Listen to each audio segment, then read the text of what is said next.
story you are about to hear is true. The names have been changed to protect the innocent. Fatima Cigarettes, best of all king-size cigarettes, brings you Dragnet on both radio and television.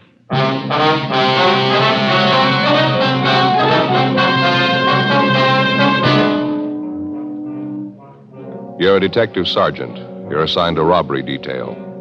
2 convicts escaped from the state penitentiary. They're heading for your city. They're armed. They've boasted they won't be taken alive. Your job? Get them. In Fatima, the difference is quality. Yes, in Fatima, the difference is quality. Prove it yourself today.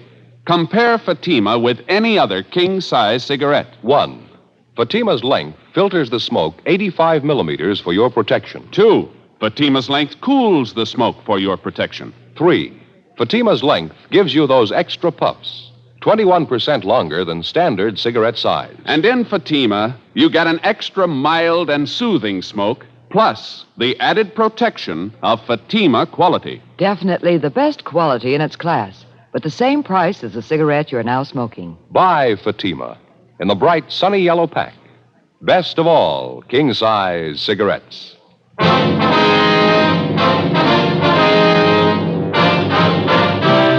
Dragnet, the documented drama of an actual crime. For the next 30 minutes, in cooperation with the Los Angeles Police Department, you will travel step by step on the side of the law through an actual case transcribed from official police files. From beginning to end, from crime to punishment, Dragnet is the story of your police force in action. It was Wednesday, October 6th. It was cloudy in Los Angeles. We were working the day watch out of robbery detail. My partner's Ed Jacobs. The boss is Captain Didion. My name's Friday. We were on the way out from the office, and it was 2:40 p.m. when we got to Kesterson Boulevard, number 1256.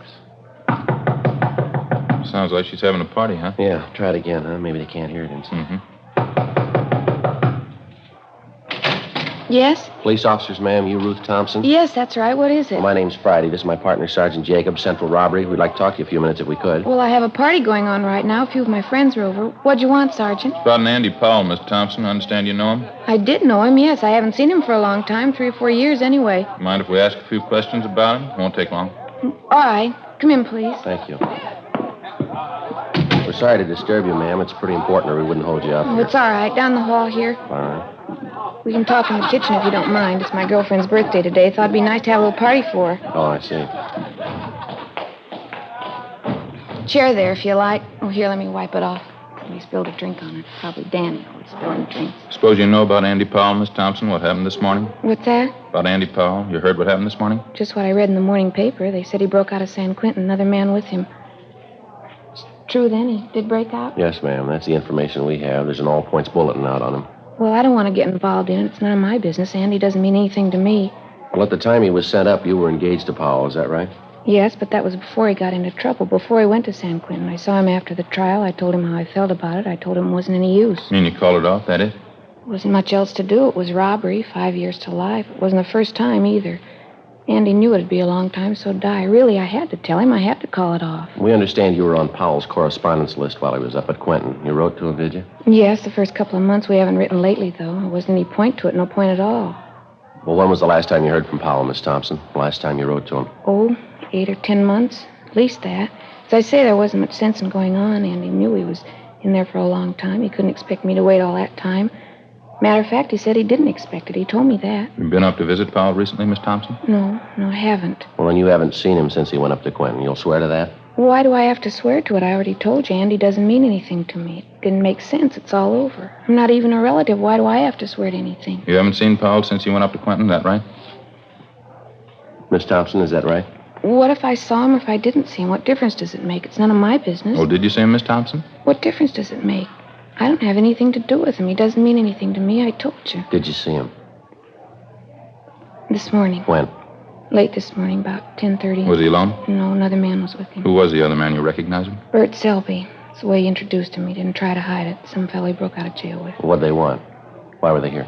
Clothes, money. Looked like the devil, both of them. Terrible. What'd you give them? They asked for him. Not that silly. Didn't trust me any more than they trust you. Andy had a knife. I tried to tell him I didn't have any money. He didn't believe me. He came at me with that knife. I gave him the money. How much? About $17, $18, some loose change. They emptied my purse. They took it all. Anything else? Clothes, a couple of suits of my father's. He died last year. They took his gun, too. I never thought Andy'd be that way. It was terrible. What kind of a gun was it, Miss Thompson? Colt revolver, 38, I think. They took that and the clothes and the money. It was about 10:30 this morning. How come you didn't report that? You say you knew about the escape. You knew they were wanted, didn't you? Why should I? They warned me about it. They threatened me. They said they'd come back and get me if I told the police. Look, I don't want to get mixed up in this. I'm engaged to a nice fella now. We want to get married. I don't want to get mixed up in this. Andy Powell's nothing to me. Did you watch the two men when they left the house here? You notice if they drove off in a car? No, I didn't. I just shut the door and prayed I was rid of them. Took my money, food, my dad's clothes. Don't make it any tougher, huh? Please. Well, it's not a question of that, ma'am. We have to find them. We're going to need all the cooperation we can get. I told you everything I could, honestly. They said they'd come back and kill me if I even talked to you. I can't do any more. I sure hope you don't find him. How's that? When Andy went out the door, it's the last thing he said. He said if the cops ever found him, there was going to be a fight. Terrible look on his face. Yeah. He said you'd never take him alive.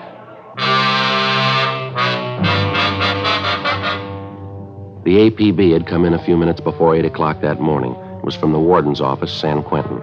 The two suspects had been assigned to an early morning work detail at the penitentiary, and they were first reported missing at the 7 a.m. count.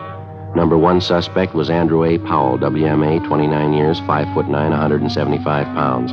Brown hair, blue eyes, tan complexion. Suspect number two, Bertram O. Selby, WMA, 31 years, 5'11", 160 pounds, blonde hair, gray eyes, tan complexion.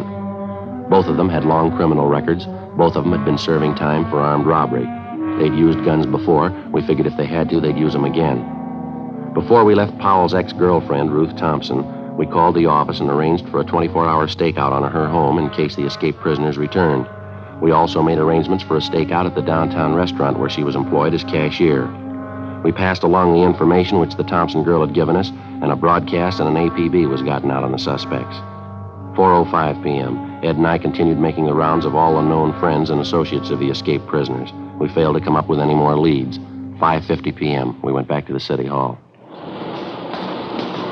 Clouding up again, huh? Over there in the east? Yeah, the paper says rain tonight and tomorrow. We can sure use it. Oh, I can't.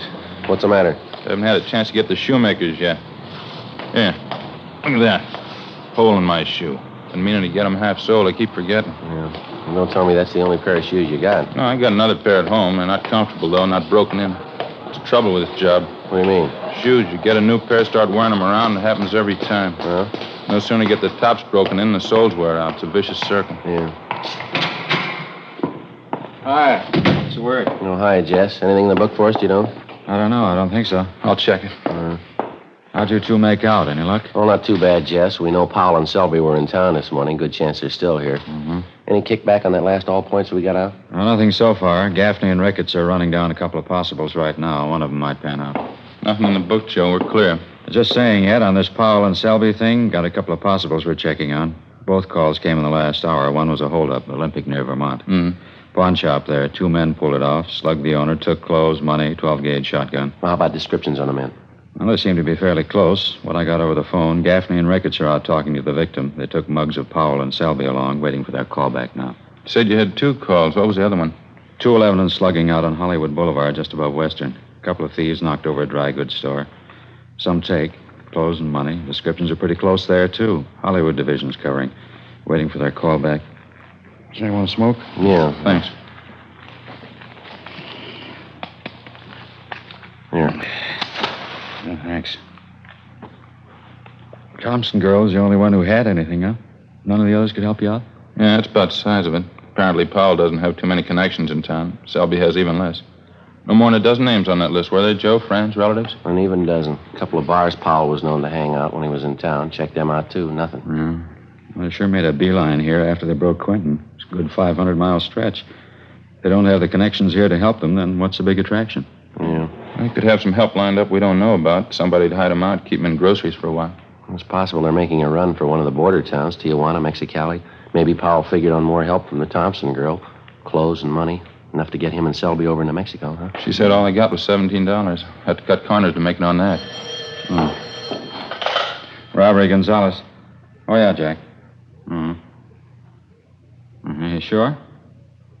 Yeah, okay, fine, thanks. Bye. What do you got?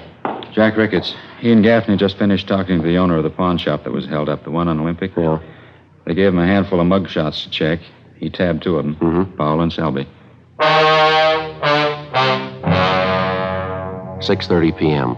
A supplementary broadcast and an APB was gotten out on the 2 suspects, and the Record Bureau's photocopy room turned out 2,000 copies of Powell's and Selby's mugshot for distribution. At 9 p.m., a theater on Western Avenue was robbed of $192. Powell and Selby were again identified as the holdup men. The robbery victim, the manager of the theater, said that both men were armed, one with a .38 revolver, the other with a sawed-off shotgun.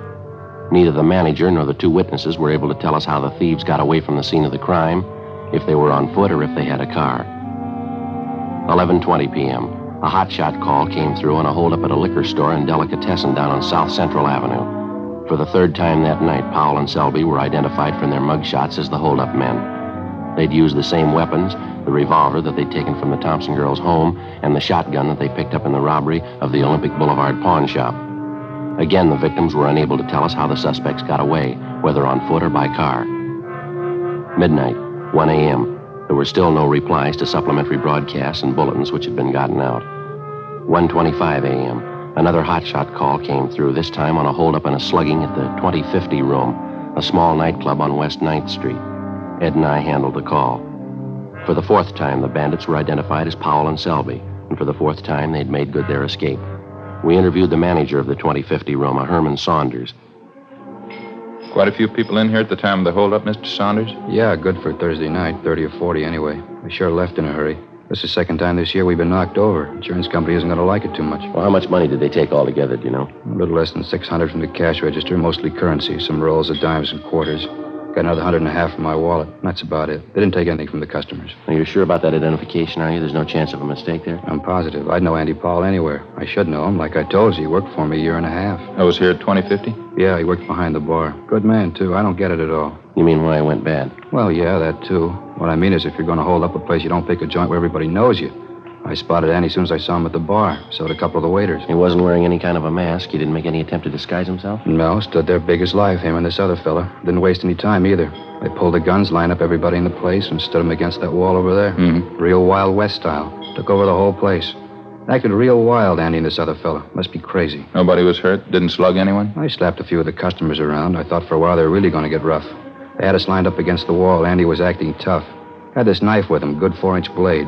Went right down the line, jabbing people with it, threatening them. Must be out of his mind. Well, you say he didn't take any money from the customers? Yeah, that's right. They worked it pretty fast. Emptied the cash register, then my wallet. Then they beat it.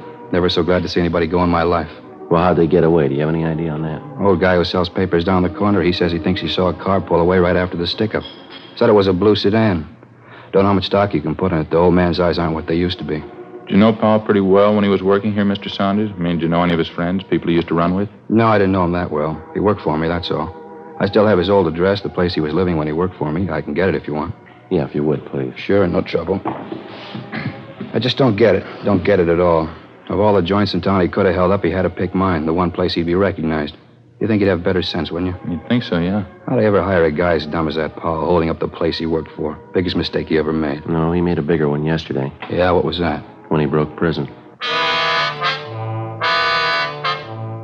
2:05 a.m. Further investigation at the scene of the latest holdup failed to turn up any new leads. While Ed and I checked on Powell's former address, which we'd gotten from the owner of the 2050 Room, Gonzalez, Ricketts, and Gaffney continued checking the immediate neighborhood. In addition, a special detail from Metro Division was sent in to cover the entire area. The suspect's former address turned out to be a rooming house up on West Temple Street. The landlady remembered Andy Powell, but she had no forwarding address on him, and she could tell us nothing about his former friends and associates. We checked back with Gonzalez, Ricketts, and Gaffney, and they told us that besides the old newspaper vendor, the counterman at the coffee shop near the 2050 Room had also spotted a blue sedan leaving the vicinity of the nightclub shortly after the holdup. He was able to give them the make, the model, and a partial license number. A supplementary all points had been gotten out on it immediately, and the information relayed to DMV and auto theft detail. 3:10 a.m. Ed and I completed our assignment in the investigation and went back to the office to check for instructions from Captain Didion. Can't see how we'd be much use out on the street the way things stand now, can you? No, I don't. Everything's covered I can think of. Supplementary all points is out. Detail from Metro's working in the neighborhood. Yeah. It's funny, isn't it? What's that? Well, this Andy Powell going back to that place he used to work and holding it up. That doesn't make any sense at all, does it? That's for sure. Must have known somebody was going to recognize him. Couldn't have been a coincidence. Well, there's only one way I can figure it. They don't care, either one of them. They got their money now, a car. They both got guns. They're out to go as far as they can. Oh, hi, Jess. Hi. You just get back in? Yeah. Hi, Joe. Right. You as tired as you sound? Worse. Fair piece of news, though. Yeah, what's that? Powell and Selby, they just found their hideout. After 3 hours of canvassing the general downtown area, particularly in the vicinity of the last holdup, a team of men working with a special detail from Metropolitan Division interviewed a desk clerk in a small hotel on South Broadway who recognized the suspect's mugshots. The two of them had registered early the morning before under the names J.E. Dennis and Harold Thompson, both from Fresno, California. The hotel room was searched and 2 San Quentin inmate uniforms were found stuffed under the mattress of the bed. After the room was processed for fingerprints, there was no doubt that the recent occupants were Powell and Selby. The clerk had no idea when they were supposed to return. The hotel was staked out immediately, and the citywide search for the escaped prisoners went on. The following day, Thursday, October 7th, 11:30 a.m., still no sign of the suspects, no further reports or leads as to their whereabouts. The search went on. Ed and I signed back in at the office. 10 minutes later, a long-distance phone call came in for us. When was that, Mort? What's that? Yeah, close enough, right? We'll let you know, yeah. Bye. Mort Gear down San Diego. Yeah, what do you want? One of their traffic officers was checking a car about 8 o'clock this morning, 586 parking. Blue sedan, fits close to the description of the escape car. Well, it's a pretty common model, isn't it? Did he say anything else? Traffic man checked the inside of the car, glove compartment, found half a dozen rolls of dimes and quarters, same name stamped on all of them. Yeah. 2050 room.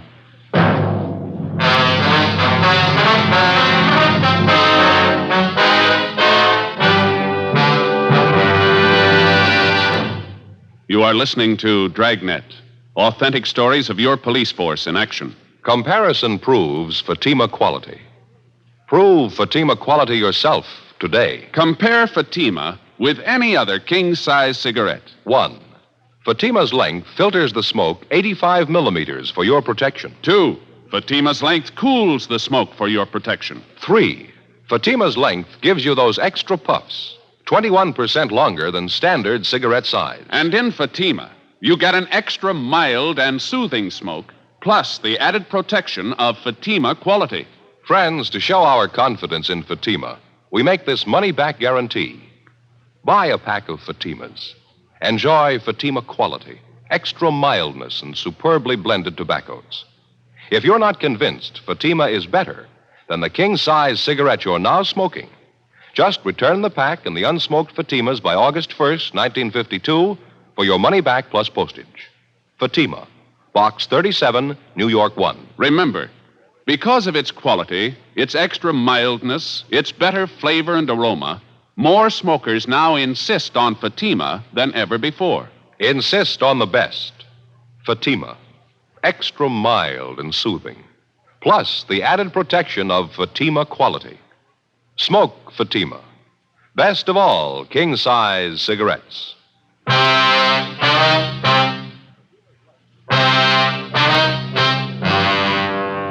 October 7th, Thursday, 1 p.m. After we got the report from Lieutenant Mort Gear that the escape car, along with a few dollars of the stolen money, had been located in San Diego that morning, Ed and I had a meeting with Captain Didion.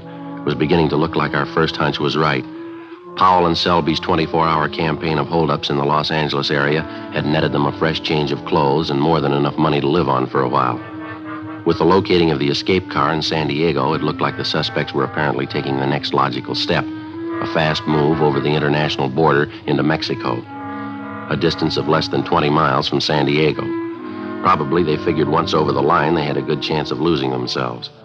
1:40 p.m. On Captain Didion's orders, Jess Gonzalez, Ed, and I got in the car and headed south for San Diego with a supply of mugshots of the escaped prisoners. We got there a few minutes after 4 p.m. We went directly to the San Diego PD, where we contacted Sergeant Tony McGuire, robbery detail. Tough week, huh? Hear they've been driving you crazy up there. Just about, Tony. 4 robberies in 24 hours, giving us a run. How about Mort Gear? You around? Yeah, he just went down the hall, Jess. Ought to be back in a minute. Why don't you fellas sit down? Yeah, Thanks very much. Well, what's the latest, Tony? Anything since you picked up that blue sedan? No, not much. Got the car in the impound, had it dusted for prints. We made them all right, both sets. Powell and Selby. No sign of them around town? No, I got it pretty well covered, too. Not a trace. We're in a good spot to make it over into Mexico. Hate to disappoint you. What do you mean? We think they already made it. At 6 o'clock that night, Gonzalez, Ed, and I, together with Lieutenant Gear, Tony McGuire, and Sergeants Gayton and Schultz, drove south from San Diego to the international line. We left mugshots of Powell and Selby with the immigration officers at the entry gate. Then we drove into the town of Tijuana, contacted the local commandant of police, and he promised us full cooperation. He assigned a special detail of his men to work with us in covering the town. At 8 p.m., the block-by-block canvass of the city began. Every back alley, every bar, every restaurant, every hotel, they were all checked. The tourist attractions, the souvenir stands, the nightclubs, the highlight pavilion. We went straight through on it, 8 o'clock that night until 5 o'clock the next morning. All it got us was sore feet and a mediocre lead from a native taxi driver. After being shown the mugshots, he told one of the Mexican officers in the detail that about noon that day, he'd picked up 2 Americans resembling Powell and Selby and driven them to the town of Tecate, another Mexican tourist spot about 25 miles to the east. 10:30 a.m., we drove over and checked with the police at Tecate, and they told us that 2 Americans had arrived in the town that morning. He invited Jess Gonzalez to go along with the 3 of his men to the hotel where the men were supposed to be staying. Ed and I waited in the office. Hi. All right, Jess, what do you got? Oh, not much. Went over to the hotel. The 2 men weren't there. Desk clerk says they told him they were driving out to a little village about a mile from here. Mm-hmm. Police commandant asked me to come back here and wait.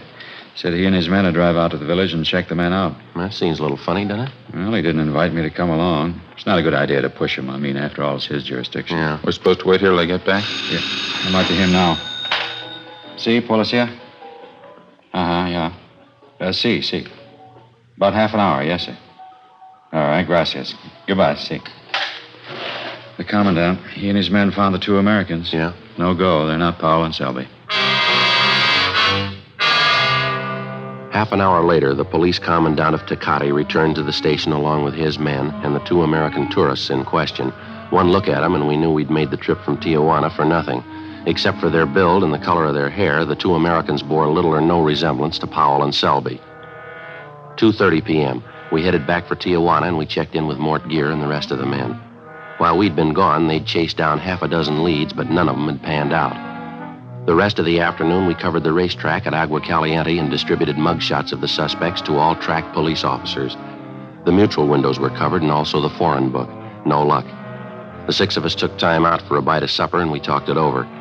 Logically, the next place in line to cover was either the fishing town of Ensenada on the coast or the city of Mexicali further inland. We decided to try Ensenada first. 7:30 that night, we checked in at the Ensenada police station where we met with the local sub-commandant, Pedro Martinez. Like the other commandants in Tijuana and Tecate, he offered full cooperation and gave us a special detail of men to aid in the search. We gave him a supply of mugshots of the 2 convicts to distribute among his men. Here you are, sir. These are pictures of one of them, Andrew Powell. This one here is the other man, Bert Selby. All right, thank you. Juan? Sí. ¿Qué es? These pictures, Juan. Criminals. They're for distribution to the men, 1 each. Sí. ¿Estos son los hombres? Sí, ¿por qué? Un momento. Sí. Excuse me, officers. Yeah, sorry. Go ahead. ¿Qué pasa? Creo que los conozco. Joe, what is it? Well, it's got me, I don't know. See the look on his face when the chief showed him the mugshots? Yeah, he's got something on his mind. Let's wait a minute. Yeah. Officers, I hope you will excuse me. Yes, sir. Anything wrong? My assistant, Teniente San Filippo, he says he knows the pictures of these men. Oh, how's that? He says he saw these men this morning here in Ensenada. Yeah, he's sure about that, is he? Yes, sir, he says he's sure. He says the 2 men were here last night, right here in the station. You mean your men booked them in? They committed some kind of crime? Oh, no, sir. They came in to report a crime.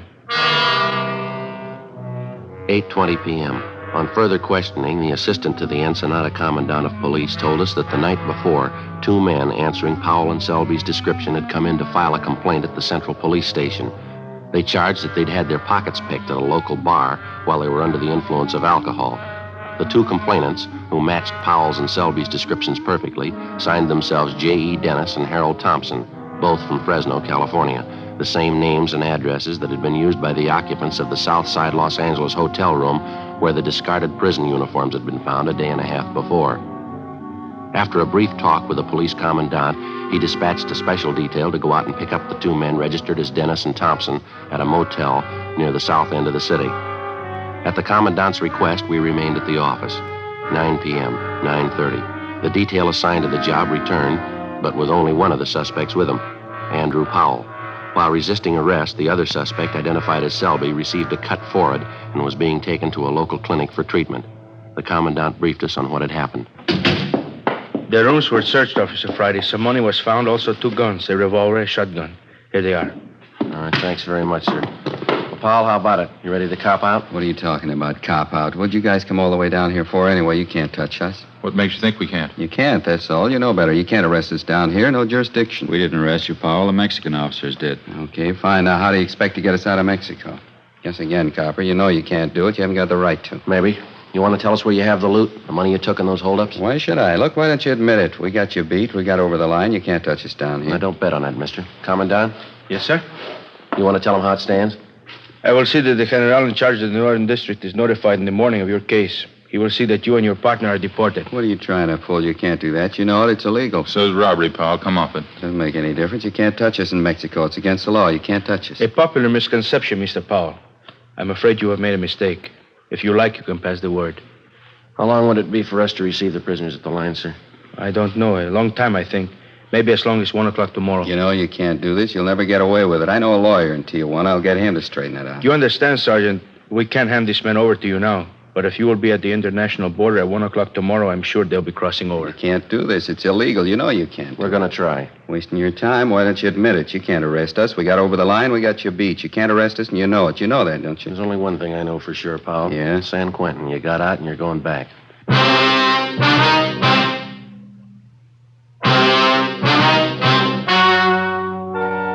The story you have just heard was true. The names were changed to protect the innocent. On December 9th, trial was held in Superior Court, Department 87, City and County of Los Angeles, State of California. In a moment, the results of that trial. Now, here is our star, Jack Webb. Thank you, George Fenneman. Friends, try a pack of Fatimas tomorrow and compare them yourself. We're so sure that you'll enjoy Fatima's extra mild and soothing smoke that we'll give you your money back if you don't enjoy Fatima more than the king-size cigarettes you've been smoking. Now, in my opinion, nothing proves our confidence in Fatima more than that.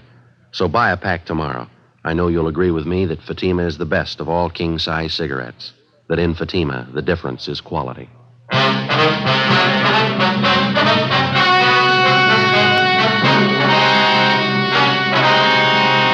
Andrew Powell and Bertram Selby were deported from Mexico as undesirable aliens and turned over to U.S. authorities at the international border. They were immediately arrested by police officers on the American side and returned to Los Angeles for trial. They pled guilty to 4 counts of first-degree robbery and received sentences as prescribed by law. First-degree robbery is punishable by a prison term of from 5 years to life. After being returned to San Quentin, Powell and Selby were filed on, tried, and convicted of escape. Both of them are now serving life terms in Folsom State Penitentiary, Represa, California. For their cooperation in preparing tonight's broadcast, Dragnet wishes to thank Chief of Police Adam E. Jansen and the San Diego Police Department.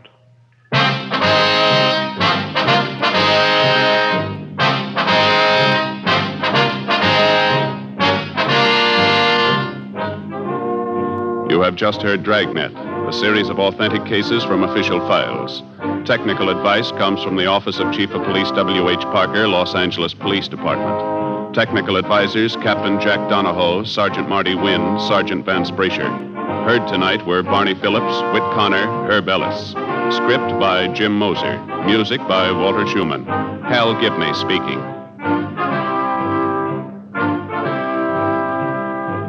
Fatima Cigarettes, best of all king-size cigarettes, has brought you Dragnet, transcribed from Los Angeles. Now it's Counter Spy on NBC.